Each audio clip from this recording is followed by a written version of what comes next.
Halo, ya salam sejahtera dari kami Great Commission Gospel Ministry Fellowship atau bahasa Indonesia Pelayanan Injil Amanat Agung.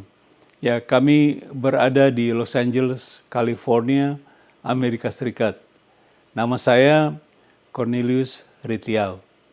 Saudara tahu, makin banyak saudara mengerti bahwa manusia dengan sukses sanggup untuk mengarungi samudera raya, mengarungi ruang angkasa, juga mengarungi hutan rimba, dan sebagainya. Tetapi seringkali manusia bimbang dan ragu untuk mengarungi setahun ke depan. Karena kita sekarang baru menghadapi minggu yang pertama tahun ini, masih setahun kita ke depan, kita sedang ragu dan khawatir apa yang akan terjadi. Manusia juga ragu bisa bertahan hidup atau dalam bahasa Inggris to survive setahun ke depan ini. Jadi oleh sebab itu kita akan belajar hari ini, saudaraku. Sebelum itu mari kita berdoa bersama-sama. Bapa di dalam surga, berkati kami jemaat-Mu, berkati firman-Mu ini, supaya firman-Mu yang hidup ini bisa masuk dalam hati kami dan tinggal dalam hati kami. Berkati hamba-Mu ini, penuhi hamba-Mu ini dengan Roh Kudus-Mu untuk berbicara bukan hanya melalui hati hamba, tapi hati-Mu sendiri. Di dalam nama Tuhan Yesus Kristus, hamba berdoa. Semua katakan? Amin. Amin. Jadi saudaraku, bagaimana sebagai orang-orang Kristen, saya berbicara sebagai orang Kristen, kita sanggup untuk mengarungi tahun ini. Ya, kita akan belajar bersama. Saya ada poin-poin, ada 5 poin dengan cepat. Poin nomor 1, judul dulu. Saya akan jelaskan judul, saudara bisa lihat di screen. Judul yang akan kita pelajari ialah mengarungi tahun ini. Mengarungi apa? Tahun ini. Bahasa Inggris, moving forward this year. Kita akan melihat apa yang terjadi. Jadi poin yang pertama, bagaimana kita mengarunginya? Kita bisa mengarungi bersama Tuhan Yesus Kristus. Saudara, kita lihat coba Yohanes 15 ayat 5b mengatakan seperti Tuhan Yesus berbicara. Tuhan Yesus berkata, sebab di luar aku, kamu tidak dapat berbuat apa-apa. Yohanes 15 ayat 5b. Artinya apa, saudaraku?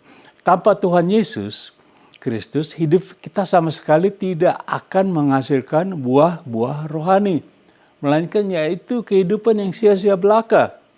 Penuh dengan hawa nafsu daging dan keserakahan kekayaan dunia.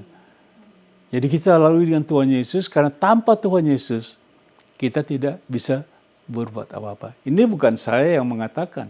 Tuhan Yesus sendiri mengatakan. Amin, saudaraku. Amin. Coba Filipi 4 ayat 13. Alkitab mengatakan, segala perkara dapat kutanggung di dalam Dia, yaitu Tuhan Yesus, yang memberi kekuatan kepadaku. Berapa perkara? Segala perkara. Bukan hanya 1-2 perkara, tetapi segala perkara dapat kita tanggung di dalam siapa? Tuhan Yesus. Tahun ini. Jadi kita bersama dengan Tuhan Yesus, kita akan mengarungi tahun ini. Haleluya. Amin. Kita lanjut ke poin nomor 2 sekarang. Bukan hanya dengan pimpinan Tuhan Yesus, tapi juga kita perlu pimpinan Roh Kudus. Dengan pimpinan Roh Allah, yaitu Roh Kudus. By the leading of the Spirit of God, the Holy Spirit. Kita baca coba Zakaria 4 ayat 6, dikatakan di sini. Maka berbicara ia katanya, inilah firman Tuhan kepada Zerubabel, bunyinya, bukan dengan keperkasaan dan bukan dengan kekuatan, melainkan dengan rohku, yaitu Roh Kudus, firman Tuhan semesta alam. Amin. Tuhan sendiri yang berbicara, kita tidak bisa dengan kekuatan Tuhan kata. Bukan dengan segala keperkasaan, tetapi dengan rohku. Hanya ada satu roh Allah, yaitu Roh Kudus. Jadi saya tulis, the Holy Spirit is very powerful. Saudaraku, jadi kita perlu pimpinan siapa? Roh Kudus. Coba kita baca 1 Yohanes 4 ayat 4 bagian B saja. Bagian B-nya. Sebab roh, yaitu Roh Kudus yang ada dalam kamu lebih besar atau lebih berkuasa daripada roh yang ada dalam dunia ini. Saudara, sukacita kita terima Tuhan Yesus, kita ada Roh Kudus, dan firman Tuhan katakan roh itu, Roh Kudus dalam kita lebih berkuasa, lebih besar dari segala roh. Katakan semua roh yang ada dalam dunia ini. Ada amin, saudaraku. Jadi hendaknya hidup kita selalu dipenuhi oleh Roh Kudus, dan janganlah mendukakan Roh Kudus. Kalau kita mendukakan Roh Kudus, hidup kita tahun ini kita ngeri, kita punya ketakutan, keraguan. Tapi biarlah hidup kita dipimpin oleh Roh Kudus yang berkuasa atas segala roh-roh dalam dunia ini. Jangan mendukakan Roh Kudus. Amin. Kalau kita baca Efesus 4 ayat 30 sampai 32 next, ini dikatakan, dan janganlah kamu mendukakan Roh Kudus Allah yang telah memeteraikan kamu menjelang hari penyelamatan. 31 dikatakan terus, segala kepahitan, kegeraman, kemarahan, pertikaian, dan fitnah hendaklah dibuang dari antara kamu. Demikian pula segala kejahatan. Saudaraku, ini kita perlu buang supaya kita bisa dipenuhi oleh siapa? Roh Kudus. 32.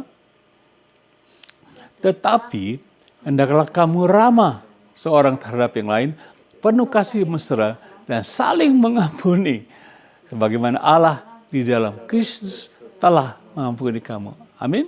Jadi Efesus 4, 30-32 ini sangat penting untuk kita terapkan bersama di tahun ini. Haleluya. Perlu sekali, saudara, ayat-ayat ini kita terapkan. Coba kita lihat ayat selanjutnya, yaitu dari 1 Yohanes, Roma 8 ayat 14 dikatakan, Roma 8 14, semua orang yang dipimpin Roh Allah, yaitu siapa? Roh Kudus, adalah anak Allah. Semua orang yang dipimpin oleh Roh Allah adalah anak-anak Allah. Saya taruh not artinya. Kalau Anda belum menerima Tuhan Yesus sebagai Tuhan dan Juru Selamat Anda belum menjadi anak Allah. Dan hidup Anda tidak akan dipimpin oleh Roh Allah atau Roh Kudus. Jadi untuk menjadi anak Allah, kita menerima Tuhan Yesus sebagai Tuhan dan Juru Selamat. Kita sudah pelajari ini, yaitu Yohanes 1 ayat 12-13. Saudara bisa baca sendiri. Dia perlu hidup kita dipimpin oleh Roh Kudus. Coba kita baca Yohanes 16, 13-14. Tuhan Yesus ini berbicara, ayat 13. Tetapi apabila Ia, yaitu Roh Kudus, datang, yaitu Roh kebenaran, Ia akan memimpin kamu ke dalam seluruh kebenaran, sebab Ia, atau Roh Kudus, tidak akan berkata-kata dari dirinya sendiri, tetapi segala sesuatu yang didengarnya, itulah yang akan dikatakannya, dan Ia akan memberitakan kepadamu hal-hal yang akan datang. Nah, ini Tuhan Yesus berbicara bahwa Dia akan mengutus Roh Kudus. Ayat 14, dikatakan ayat 14-nya, selanjutnya, Ia, Roh Kudus, yang tadi kita pelajari Roh Kudus, akan memuliakan aku, yaitu siapa? Tuhan Yesus. Sebab Ia akan memberitakan kepadamu apa yang diterimanya daripada aku. Ya saudaraku, Roh Kudus ini diutus oleh Tuhan, Dia melakukan apa yang Tuhan Yesus mau. Kalau Roh Kudus memuliakan Tuhan, kalau Roh Kudus memuliakan Tuhan Yesus, jadi kita pun sangat perlu tahun ini khusus untuk memuliakan Dia. Saudara mau memuliakan Tuhan? Muliakanlah Tuhan dengan hidup kita. Coba kita baca buku Galatia, dia dikatakan Galatia itu tentang buah-buah roh, ya saudaraku. Kalau kita penuh dengan Roh Kudus kita menghasilkan buah. Kita baca ayat 22, tetapi buah roh, itu buah Roh Kudus. Ini bukan dari kita. Roh Kudus yang ada di dalam kita menghasilkan buah. Amin. Jadi ini buah-buah dari Roh Kudus yang ada di dalam kita. Ialah satu, kasih, sukacita, damai sejahtera, kesabaran, kemurahan, kebaikan. Coba ayat 23 kita baca seterusnya. Kelemah lembutan, penguasaan diri, Tiada hukum yang menentang hal itu. Jadi, saudaraku, buah-buah Roh Kudus ini adalah sangat penting sekali bagi kita, setiap kita, untuk kita bisa hidup mengaruhi tahun ini dengan damai sejahtera. Saudaraku, artinya apa? Kalau kita tidak mempunyai buah-buah roh, hidup tahun ini ya akan sulit, saudara. Kita nggak ada kasih, nggak ada damai, nggak ada segala. Kita perlu dipenuhi oleh Roh Kudus. Amin, saudaraku. Coba kita lihat sekarang poin nomor 3. Jangan lupa judulnya yaitu mengarungi tahun ini. Kita belajar untuk mengarungi tahun ini. Jadi kita mengarungi poin nomor 3 dengan mempergunakan iman. By faith. Perlu, saudara. Tadi Roh Kudus, pertama kita bersama Tuhan Yesus, dipenuhi dengan pimpin oleh Roh Kudus. Sekarang kita mempergunakan iman. Coba baca Ibrani 11 ayat 1. Ibrani 11 ayat 1. Iman adalah dasar, katakan dasar. Dasar. Dari segala, katakan segala sesuatu yang kita harapkan, dan bukti dari segala sesuatu yang tidak kita lihat. Ini iman, saudara. Iman adalah dasar ini. Jadi sebagai dasar ini, jadi kita pergunakan iman kita, khususnya di dalam kita mengarungi tahun ini, yaitu iman kepada Tuhan Yesus Kristus.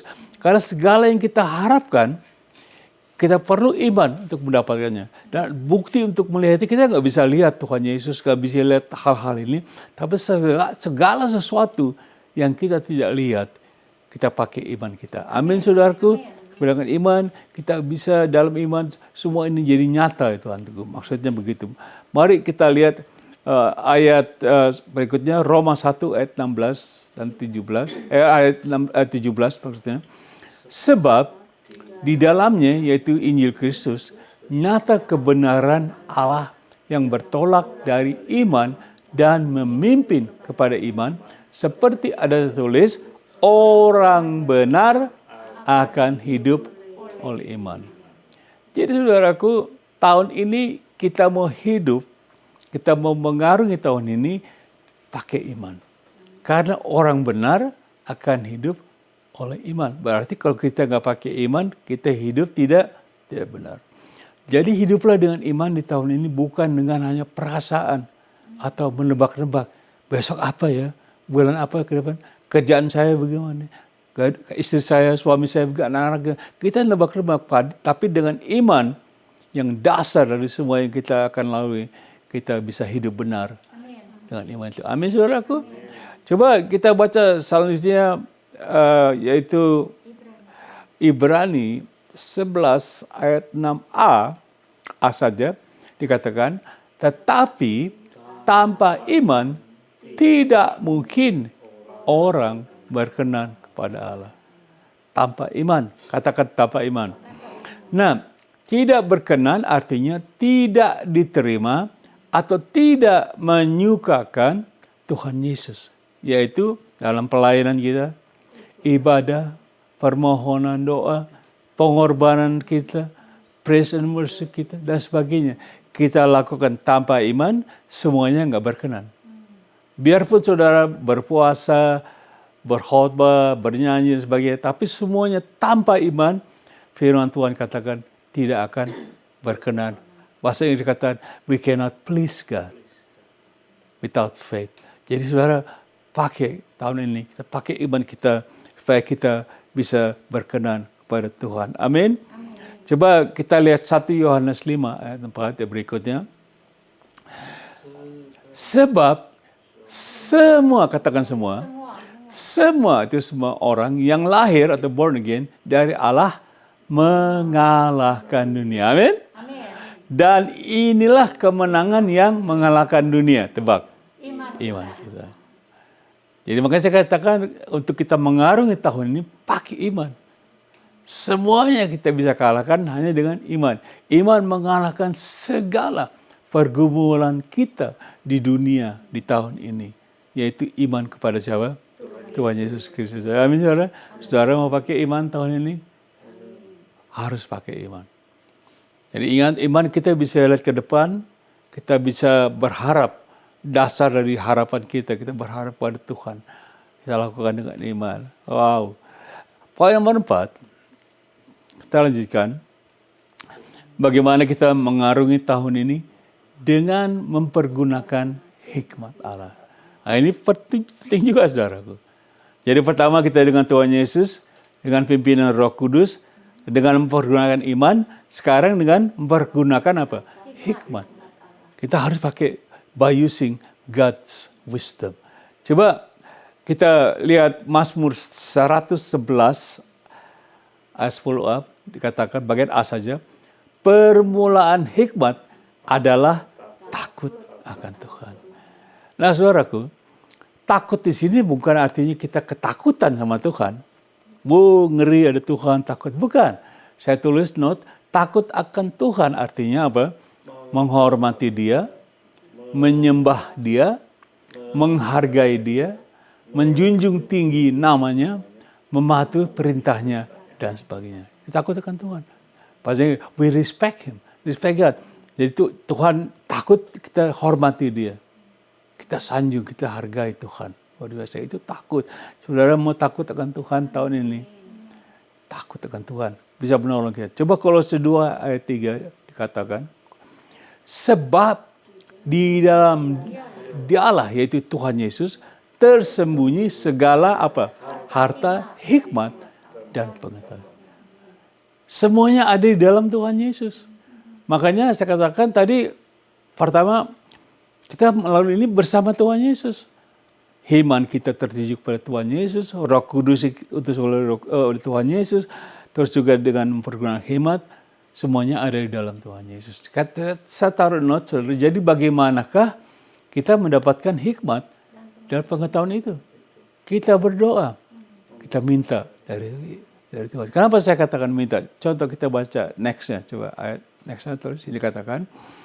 Yakobus 1 ayat 5 dikatakan, tetapi apabila di antara kamu ada yang kekurangan hikmat, amin, hendaklah ia apa?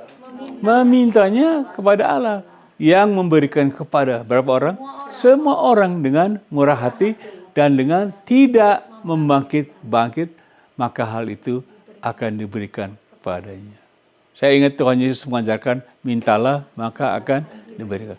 Saudaraku, kita jangan cari hikmat manusia. Kita berjalan tahun ini, kita minta hikmat dari Tuhan. Kita berjalan. Saudaraku, Tuhan akan menyediakan.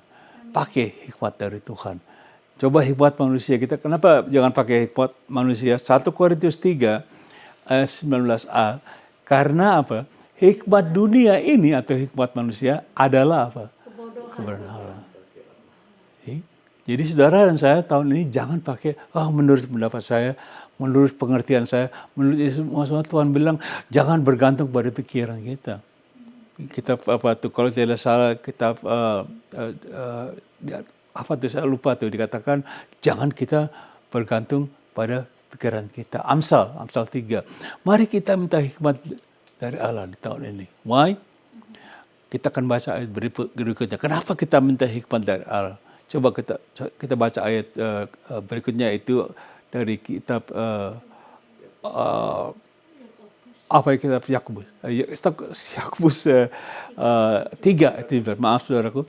Tetapi hikmat yang dari atas, yaitu dari Allah, adalah pertama-tama murni dan selanjutnya pendamai, penurut, penuh belas kasihan, dan buah-buah yang baik, tidak memihak dan tidak munafik. Wow, ini adalah hikmat, makanya Tuhan katakan, kalau saudara kurang, minta hikmat dari Tuhan. Ini saya rasa semuanya ini bertentangan dengan hikmat manusia. Hikmat manusia maunya berantem, gak ada damai. Menurut, apalagi menurut, ngelawan, nggak ada belas kasihan, kita saling berkelahi, saling cemburu, perang, tidak ada buah-buah yang baik. Kita juga memihak sini, memihak sana. Yang paling penting kita tidak munafik. Paling sedih kalau kita jadi orang Kristen, kita bersifat munafik, saudaraku. Ya, kita tahun ini jangan meraba-raba Tuhan. Kenapa saya katakan jangan meraba-raba? Mari kita lihat hikmat Tuhan ini, yaitu hikmat yang perlu kita pakai. Dan juga yang terakhir saudaraku, ini penting juga, bukan hanya hikmat dari Tuhan, kita pakai juga, kita harus suka di dalam merenungkan Taurat Tuhan atau firman Tuhan siang dan malam. Coba kita lihat poin yang nomor 5, itu poin terakhir. Kita dengan suka dan merenungkan Taurat Tuhan siang dan malam. Berapa saat saudaraku? Siang dan malam. By delighting and meditating upon God's law day and night. Saudara, saya tahu seringkali kita sibuk, seringkali kita banyak pikiran dan kacau. Seringkali saya sering kancolin orang, nggak bisa tidur semalam, susah pikiran segala. Tapi kalau kita merenungkan Taurat Tuhan, di sini dikatakan merenungkan. Merenungkan itu dikatakan bukan membaca firman Tuhan. Kita baca, kita renungkan. Amin. Siang dan malam. Apa ini artinya? Ini saudara mau tidur, saudara baca bagaimana saya mengalahkan masalah saya, semua yang persoalan saya. Saudara renungkan firman Tuhan. Karena semua yang kita renungkan firman Tuhan bisa menjawab masalah kita. Coba contoh kita baca dari Mazmur 1 ayat 1 sampai 3. Berbahagialah saudara, mau berbahagia tahun ini. Amin. Semua kita mau berbahagia. Berbahagia. Berbahagialah orang yang tidak, katakan tidak, berjalan menurut orang fasik. Artinya tahun ini jangan cari nasihat dari orang-orang fasik itu dalam hatinya berkata tidak ada Tuhan. Orang fasik tidak kenal Tuhan. Kita minta nasihat dari mereka. Bagaimana nih Bapak, tolong saya tahun ini bagaimana utang-utang saya, maaf, bagaimana bisnis saya, bagaimana jemaat saya. Minta nasihat dari orang yang tidak kenal Tuhan. Jadi bukan makin dijawab, makin tambah susah. Dikatakan berbahagialah orang yang tidak berjalan menurut nasihat orang yang tidak kenal Tuhan. Yang tidak berdiri di jalan orang berdosa. Dan yang tidak duduk dalam kumpulan pencemooh. Saudara mau bahagia? Kalau ada sekelompok kita, anak Tuhan, semuanya saling mencemooh. Repot saudaraku. Kita tidak memuliakan Tuhan. Jangan kita duduk di antara orang kumpulan pencemooh. Ayat 2 dikatakan seperti ini. Tetapi yang kesukaannya ialah Taurat Tuhan. Dan yang merenungkan Taurat itu siang dan malam. Amin. Saudara mau berbahagia? Saudara suka dengan Taurat Tuhan. Artinya Taurat Tuhan artinya firman Tuhan. Ya, saudara renungkan, tadi apa ya? Aku dapat menguasai dalam segala perkara, dapat ku tanggung. Saudara renungkan. Nama Tuhan betul nih, segala perkara tahun ini aku dapat ku tanggung. Keluargaku, anak-anakku, usahaku dan sebagainya. Semua pelayanan kita dapat ditanggung. Dengan iman, aku percaya. Coba baca ayat 3-nya. Ayat 3-nya mengatakan, ia seperti pohon yang ditanam di tepi aliran air. Yang menghasilkan buahnya pada musimnya. Dan yang tidak layu daunnya, apa saja, katakan apa saja. Apa saja yang diperbuatnya berhasil. Amin. Saudara mau berhasil tahun ini sebagai hamba Tuhan, apa saja yang kita lakukan berhasil, khususnya semua pelayanan kita. Semua yang kita lakukan dalam pelayanan, dalam doa kita, semuanya. Kalau kita merenungkan firman Tuhan siang dan malam, kita semua ini yang kita lakukan akan berhasil. Nah saudaraku, ini bukan janji saya. Ini bukan firman saya. Jangan, Pak Ritya tuh ngomongnya masa benar tuh gombal tuh. Enggak, bukan saya yang bicara ini, yaitu firman Tuhan. Semua ini yang saya beri hari ini semua adalah dari firman Tuhan. Bukan dari pendapat saya pribadi. Ada amin saudaraku? Amin. Ada amin. Jadi saudara mau bahagia? Baca ayat ini. Tahun ini saya mau melalui tahun ini dengan tidak khawatir, tenteram, dan bahagia. Sambil kita terus melayani. Jadi saudaraku, baca terakhirnya saya jadi summary-nya apa? Jadi semua ini, summary atau ringkasan dari apa kita pelajari, yaitu bagaimana kita mengakhiri tahun ini, saudara. Bagaimana? Ya kita baru belajar. Coba kita poin 1 ini dari pelajaran tadi, bersama Tuhan Yesus Kristus.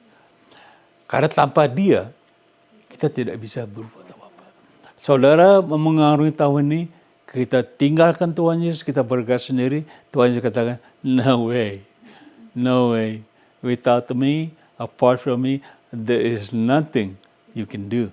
Karena tanpa Dia, Tuhan Yesus, kita tidak bisa berbuat apa. Amin. Jadi saudara dan saya perlu Tuhan Yesus. Nomor 2, kita pelajari tadi, dengan pimpinan Roh Allah itu Roh Kudus.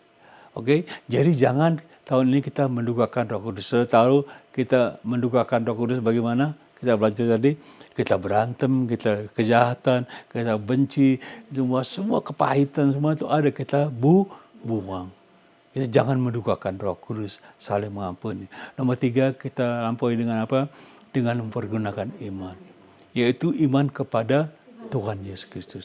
Tanpa iman, kita tidak berkenan bagi Allah. Kita pakai iman kita tahun ini. Amin. Nomor 4, itu dengan mempergunakan hikmat Allah. Amin. Yaitu hikmat dari atas, bukan hikmat dunia atau hikmat manusia. Karena apa? Hikmat dunia manusia adalah apa? Bodohan bagi Allah. Biar saudara pikir saudara orang berhikmat, oh menurut saya ini tetap firman Tuhan katakan itu nggak pas gitu buat Tuhan. Kalau hikmat Tuhan pasti kita berhasil tahun ini. Coba nomor 5 kita lihat dikatakan dengan suka dan merungkan Taurat Tuhan siang dan malam. Renungkan firman. Taurat Tuhan sama dengan firman Tuhan. Saudara baca tadi firman Tuhan mengatakan apa? Oh, terus renungkan. Begitu ada masalah, oh aku ingat firman Tuhan. Wah aku kok susah. Oh tadi firman Tuhan bilang berbahagialah. Berbahagialah. Oh aku mau berbahagia tahun ini. Renungkan siang dan malam. Ada amin? Dan apa saja yang kita perbuat, saudara dan saya perbuat, akan berhasil tahun ini. Kita mau kan? Saya tanya, mau nggak saudara bisnis yang berhasil? Minta kepada Tuhan. Kita tidak akan kekurangan dan segalanya. Tuhan akan mencukupkan kita. Dan saudaraku, khususnya dalam segala perbuatan rohani kita akan berhasil. Amin saudaraku. Jadi ini hanyalah sekedar yang Tuhan berikan kepada saya untuk share dengan saudara bagaimana kita mengarungi tahun ini. Mari saudaraku, saya ajak berdoa. Kalau saudara merasa Tuhan, saya perlu pendengar firman-Mu dan merenungkan pada hari ini dan juga setiap hari malam tahun ini. Saya akan ambil waktu renungkan firman Tuhan. Saudaraku, mari kita berdoa bersama dan saudara berikan hidup pada Tuhan. Kalau saudara belum menerima Tuhan Yesus sebagai Tuhan dan Juru Selamat saudara, ini semua nggak berlaku. Saudara. Ini semua firman, percaya saya, nggak berlaku. Saudara harus menjadi anak Allah supaya ini semua jadi berlaku. Amin. Mari kita berdoa. Saudara boleh berdoa bersama saya. Tuhan Yesus, saya mau minta tolong dengan Tuhan. Sebelum saya mengarungi tahun ini, saya akan menerima Tuhan Yesus sebagai Tuhan dan Juru Selamat saya. Terima kasih Tuhan. Karena saya percaya. Seperti baru kita pelajari. Tanpa Tuhan, aku tidak bisa berbuat apa. Tolong aku. Ya Tuhan Yesus, rubahlah hidupku. Jadilah hidupku sesuai dengan kehendak-Mu. Ampuni aku dari segala dosa-dosaku. Dalam nama Tuhan Yesus, aku berdoa. Amin. Saya akan doakan Bapak Ibu pada hari ini supaya kita semua tenang tahun ini, supaya kita bisa mengarungi tahun ini. Saya mau Anda diberkati Tuhan, khususnya berat rohani. Saya akan doakan. Mari kita berdoa. Bapak surga, terima kasih atas firman-Mu yang baru kami dengar bersama-sama. Ini adalah firman-Mu. Terima kasih. Engkau sudah memakai hamba-Mu ini sebagai satu sarana, sebagai satu channel untuk menyampaikan firman-Mu ini. Terima kasih Tuhan, kami mengerti bahwa tahun ini kami akan mengarungi tahun ini dengan bersama dengan Tuhan Yesus. Karena tanpa Dia aku tidak bisa berbuat apa. Nomor 2, dengan pimpinan Roh Kudus. Dengan pimpinan Roh Kudus, karena Dia mempunyai kuasa atas segala apapun juga. Dengan mempergunakan iman. Karena tanpa iman, aku tidak berkenan di hadapan Tuhan. Dan orang benar hidup dengan iman. Dengan juga mempergunakan hikmat, bukan hikmat manusia, tapi hikmat Allah. Supaya dengan hikmat Allah, aku takut akan Tuhan, aku respect Tuhan. Karena di dalam Tuhan Yesus tersembunyi segala kekayaan, hikmat, harta, hikmat. Yaitu juga dengan suka dan merenungkan Taurat Tuhan siang dan malam. Maka aku berbahagia. Dan segala yang kami lakukan, semua akan berhasil. Tuhan berkati kami jemaat-Mu, kawan-kawan yang ada di Facebook atau di YouTube, berkati kami semua. Terima kasih atas firman-Mu hari ini. Di dalam nama Tuhan Yesus, kami telah berdoa. Semua katakan, amin. God bless you. Sampai kita bertemu lagi pada kesempatan yang akan datang. Ya, kami dari Great Commission Gospel Ministry di Los Angeles, California, mengatakan bye-bye sampai waktu yang mendatang. Terima kasih.